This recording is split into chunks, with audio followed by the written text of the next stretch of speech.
when we talk about well-being, as we did in this session all along, of course we also have to talk about affect and emotion and about our relations to other people. Yeah? So there's basically, I think we cannot think about well-being without, there's what matters more to us than our emotions or than our relations to other people.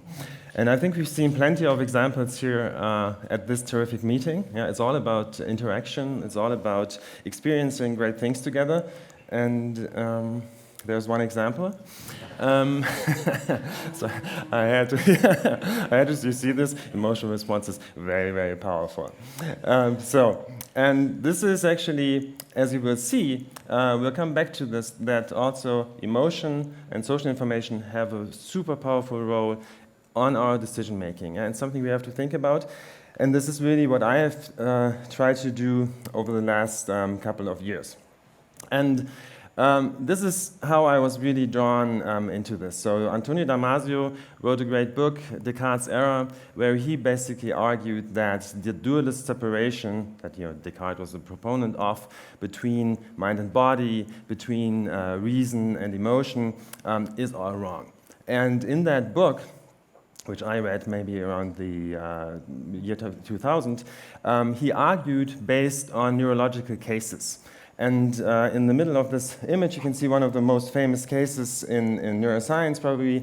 This is Phineas Gage, and, this is Phineas Gage, a railroad worker. He suffered a terrible accident in like the middle of the 19th century. So he had this iron rod pass through his skull, and quite remarkably, he survived this terrible accident.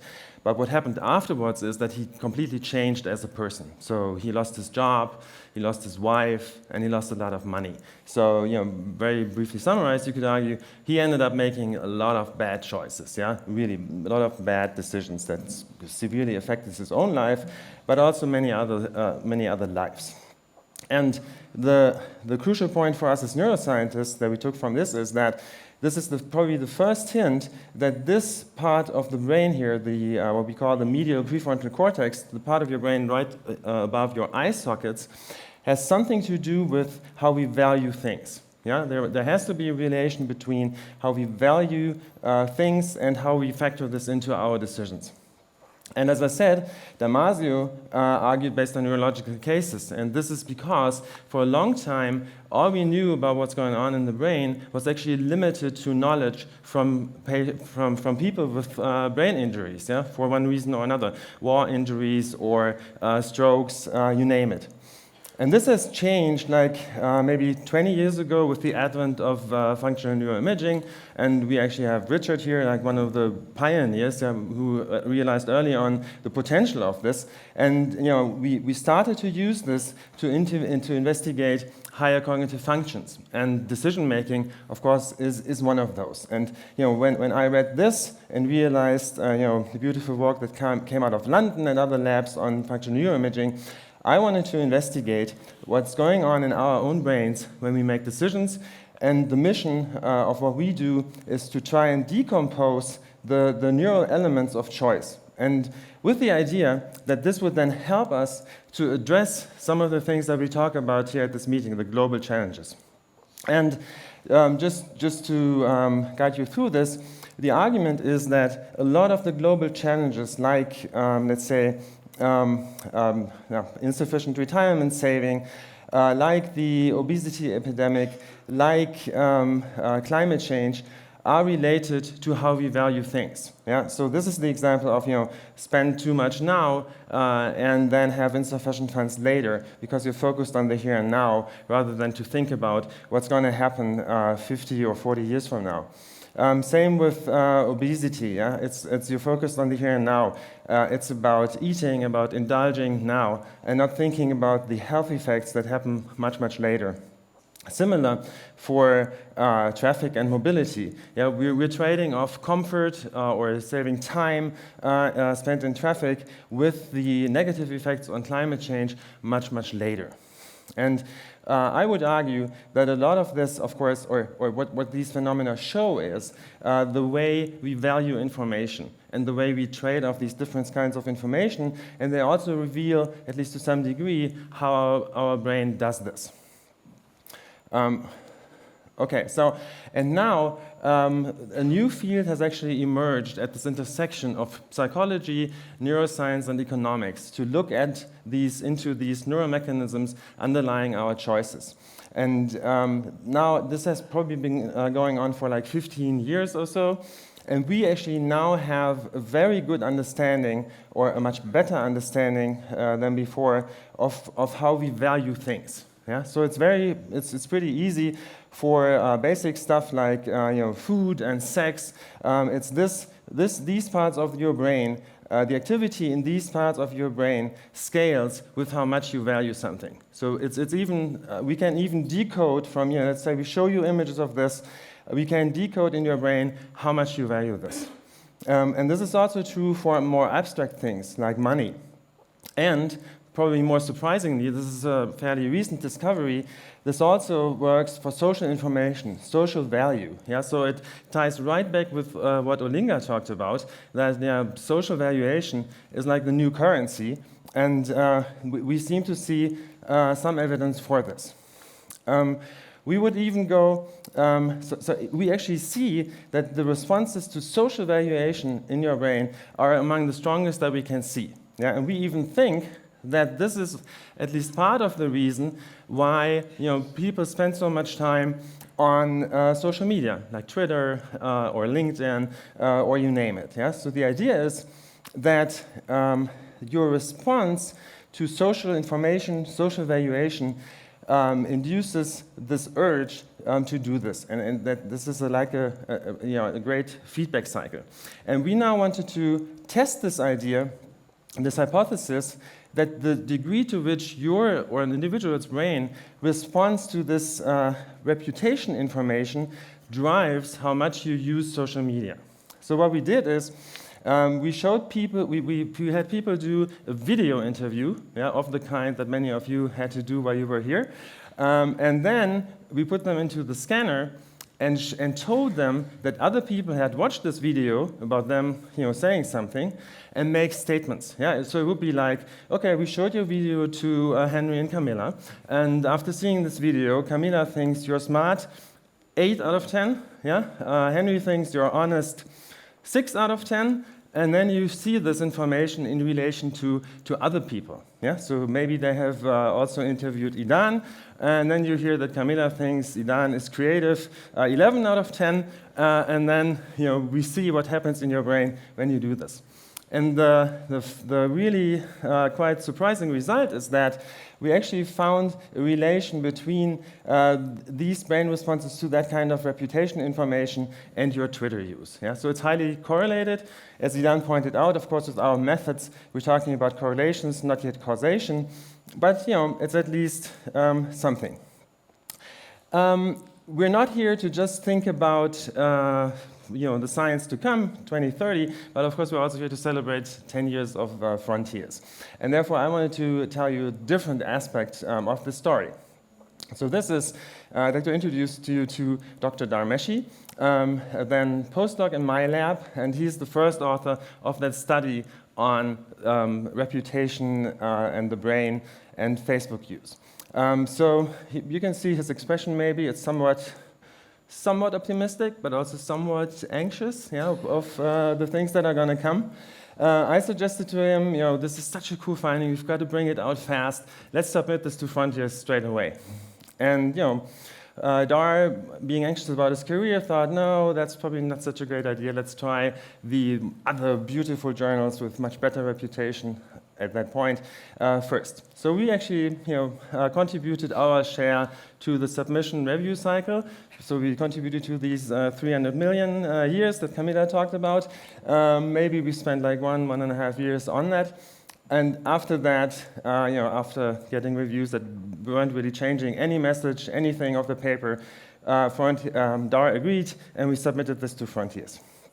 And this is now the same guy, Dr. Dharmeshi, after looking at the article-level metrics that his paper attracted on Frontiers. It's a crazy odd metric score. It's been picked up by media outlets. It's been picked up by Scientific American. It's been picked up by Mail Online and so forth. So he was actually really there's a strong emotional response caused in Dar's brain. So can you imagine what was going on in his brain when he saw this? Yeah, we really should have scanned him when he did. So that may be something we should do with other papers and other authors.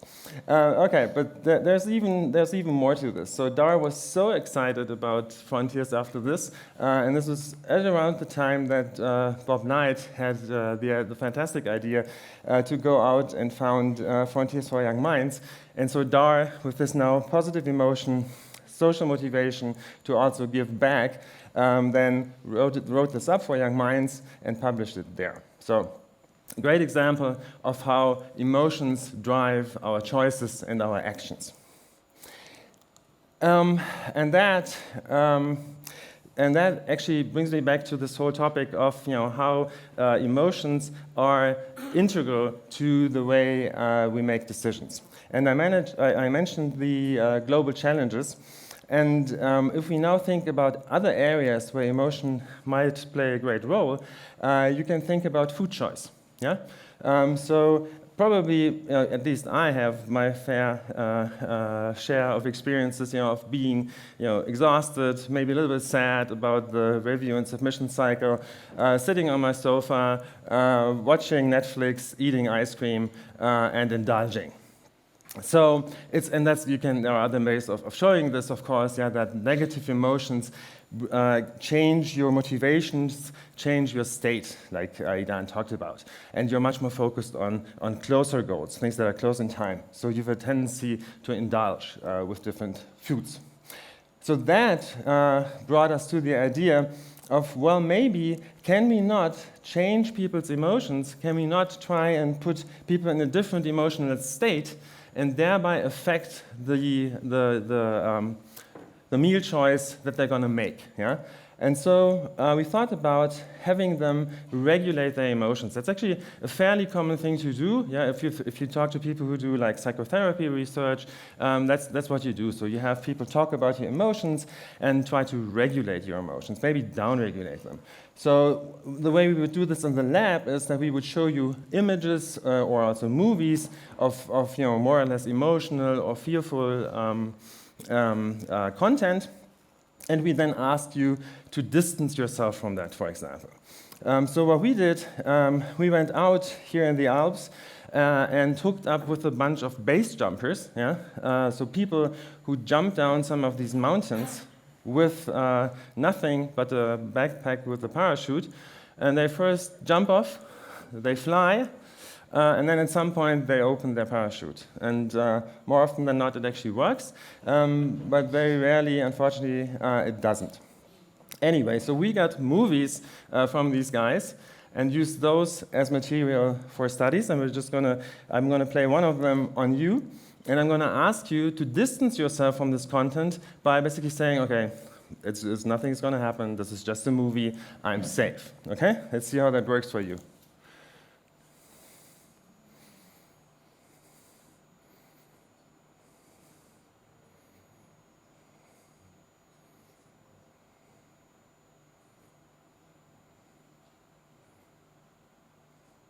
Oh, there's the parachute. Yeah, everybody's safe.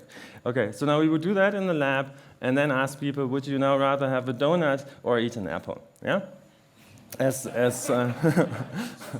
good, right? We've got the coffee break coming up, so think about that for a second. So, that way. So what we saw is that this actually, so overall, of course, people tend to make rather healthy choices, at least in experiments, but what we saw is that this emotion regulation even decreased the tendency to pick the indulgent food. Yeah? So we think there's something to this. And what we also found is that this is related, we can even see traces of that in your value system. Yeah? So the very regions that I talked about before are downregulated by the emotion regulation, so that the response of your value system to indulgent foods decreases. Yeah? So basically providing an idea of a mechanistic link between the role of affect and meal choice in this case. So, okay, exactly, so sorry. It was quite a night. So, of course, the question then is, how can we then use this? And we're actually right now thinking about building an app that would ask, so if you want to do that, right, that would ask you to perform a little emotion regulation exercise right before having lunch, let's say. Yeah. So so that's actually probably not a too science fiction kind of thing. And if you want to extrapolate this further, you may even think about linking this with information from like variable sensors, yeah? So that an app may basically sense the state that you're in before you're consciously feeling you're hungry, and then ask you to do emotion regulation to thereby affect your meal choices. All right, the second example I'd like to talk about, or third example maybe, depending on your count, is this one. This is for those of you who have seen Minority Report. Yeah, this is now really science fiction. So you have a little pond with a, I don't know, magical solution in there, and you've got 3 people that are called precognitive mutants. Yeah? And in that movie, very sophisticated devices are being used to decode information from these precognitive mutants to predict crime. Yeah, and in Minority Report that works beautifully, but of course you can discuss a lot about this. Now, this may seem like science fiction, but the recent technological advances are actually now putting us into the position to maybe combine the things that I talked about with forecasting things in our lives. And there is one example that colleagues in Stanford have done to do this. So they put people into the scanner and asked them to evaluate appeals. So that's what projects on Kickstarter are called. So the idea is you look at such an appeal, and then while you're lying in this magnet, you make a decision whether you want this to be funded. Yes, fund. No, don't fund. And they also asked participants to say how much they like this proposal. And then they went back a couple of months later to see how well these appeals were actually doing in the market. And then they found something that's quite remarkable. So it's kind of busy, but if you just look down here, this is trying to predict how well an appeal is going to be just based on the behavioral data. So on the information, yes, fund, don't fund, or how much people liked it.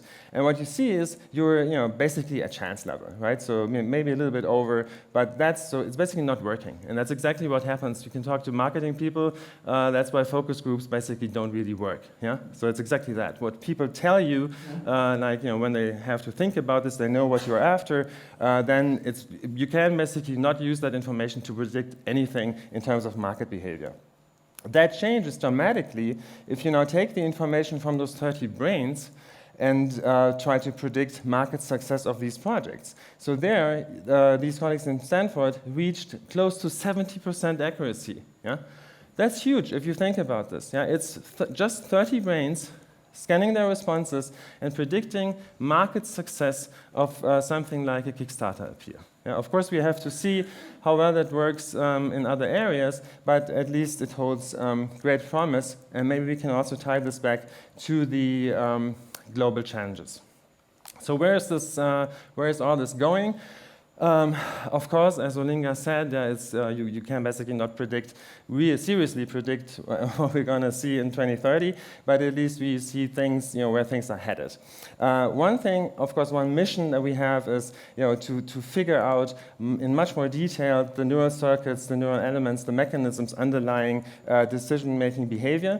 We're making great progress, but then, of course, until 2030, we'll hopefully be ready to link this up with the things that Henry talked about. Yeah. So this is something that we don't consider basically at all. We are at a much, much higher level. We are not talking about astrocytes and columns here. Yeah? But that's, of course, if we really want to understand things, this is what we need to do. We need to link this up.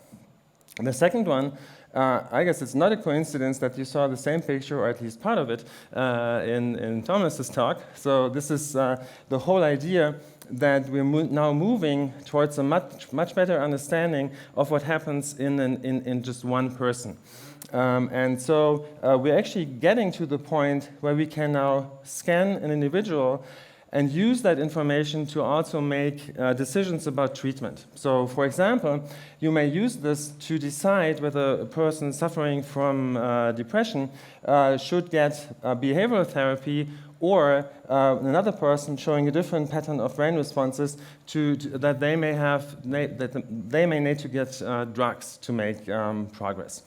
And the final one is a very abstract representation of the idea to also use neuroforecasting. So if it turns out that this really works, to use that also to address global challenges, yeah, like what we heard about yesterday. What do we need to do to get people to accept cultured meat? What do we need people to do to actually care for ocean conservation? And my argument is why we need to do this, as we saw, right? We know all this about all the bad things, the things we should do, but the thing we really have to crack is how do we actually get people to act?